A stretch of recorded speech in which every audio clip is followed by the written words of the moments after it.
Okay, let's take a look at our head to knee pose, so our Janu Sirsasana. We're taking a look at Janu Sirsasana A today, so just to help you get into that alignment, and then you can check out the variations from there. Okay, so for this, I'm going to take my left leg as my leg that I'm leaning forward. My right foot, I'm going to tuck into the inner left thigh. So our knee is out to the side.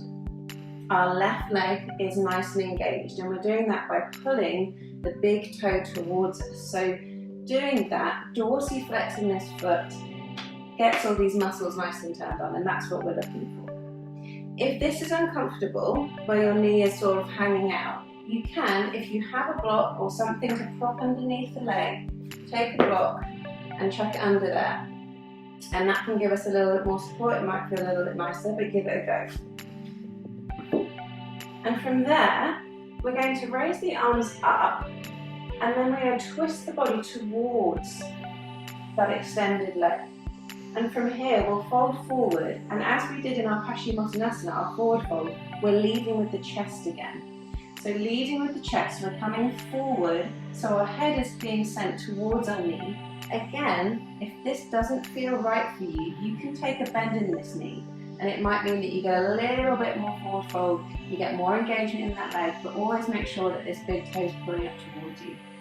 And so folding over that leg, trying to release this leg a little. And that is our head to knee pose. Good. So very similar cues in terms of our Paschimottanasana. Again, you can use blocks and straps where you need. Straps, again, wrapping it around the leg, using it to pull the chest forward, tuck those elbows in, getting a nice stretch in that side. And then releasing that leg forward.